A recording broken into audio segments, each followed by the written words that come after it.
All right, the side across from the right angle has to be side C. Okay, so this is going to be A, this is going to be B. Does it matter which one I label A and B? No. So I write my formula. A squared plus B squared equals C squared. I fill in what I know. A is 8, so 8 squared plus 6 squared equals C squared. If I'm solving for C, what do? Add or subtract?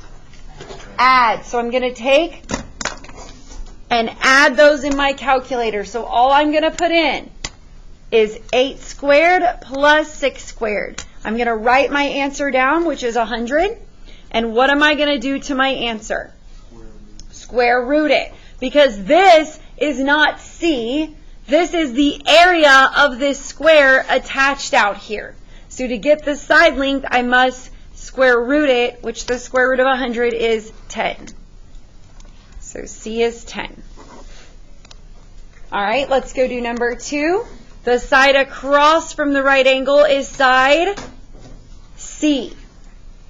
So this, they already told me that they want me to call this A, so this is going to be B. So I say A squared plus B squared equals C squared. I do not know A, so I put A squared plus 24 squared equals 26 squared. Am I going to add? No. Why not? Because I can't. You cannot add those together. You don't know what A is. So when you're solving for A or B, you have to subtract. Always do the bigger number, 26 squared, minus the other one, 24 squared. So I'm going to do 26 squared minus 24 squared. I'm going to write that down, but that is not my answer. So A squared equals 100. And what am I going to do to my answer? Square root it. And the square root of 100 is 10. That just was a coincidence that they had the same answer as the other one. All right, 2 more. The side across from the right angle is side C. It has to be side C.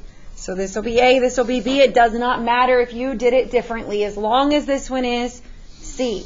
So I have A squared plus B squared equals C squared. So I have 3 squared plus 4 squared equals C squared. Am I going to add or subtract? Add. Why? When I solve for C, I add. Why? Because I can. 3 squared plus 4 squared is? Anybody? 25. Is that my answer, though?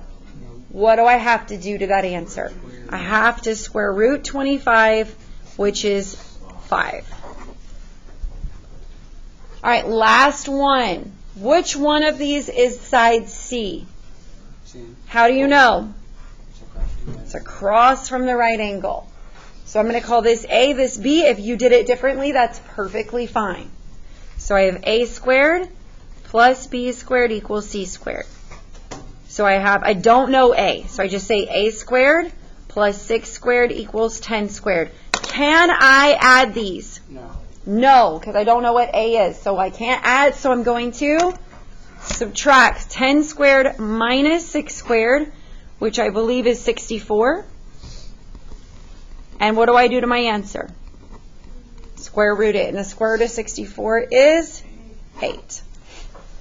How do y'all feel about Pythagorean theorem? Are we building confidence? Okay, now real quick, I need y'all to understand something. You don't have to draw this. I'm going to draw it, and bear with my picture. So when you have a right triangle, you have imaginary squares attached to each side, okay? So pretend that's a perfect square.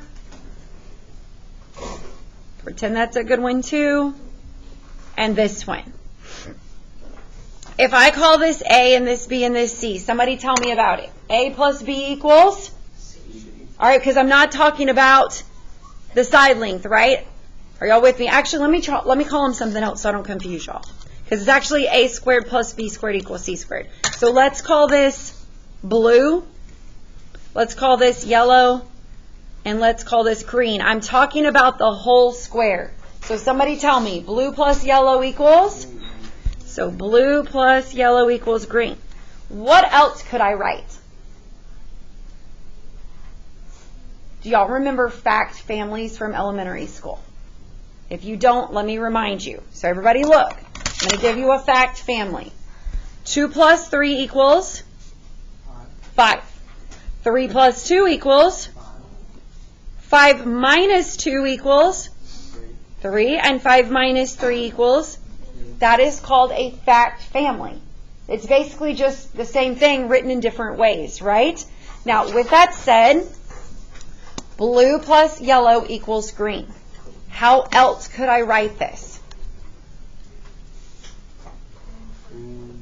Say it, somebody say it loud. Green minus yellow equals blue. If these two add up to equal that one, then this one minus this one will be this one, or vice versa. Green minus blue will give me yellow. Do y'all understand what I'm saying? I'm going to say it again. If these two add up to equal green, then I could write it backwards and say green minus blue will give me yellow. Just like on my fact family, if 2 plus 3 equals 5, then 5 minus 3 equals 2. Does that make sense? You might have to answer a question like that and understand how that works. Okay? This is your a squared, b squared equals c squared. What is always the biggest side? The c. And it is called the, starts with an H. Who remembers it? Hypotenuse. Very good. Hypotenuse. Okay, so here's what we're going to do today. The first thing I want you to do is finish yesterday's assignment if you didn't get it done. Okay, that's 8-1A. Then, when you finish that, you're going to do 8-1B. So we're doing the exact same thing we did yesterday. Everybody understand?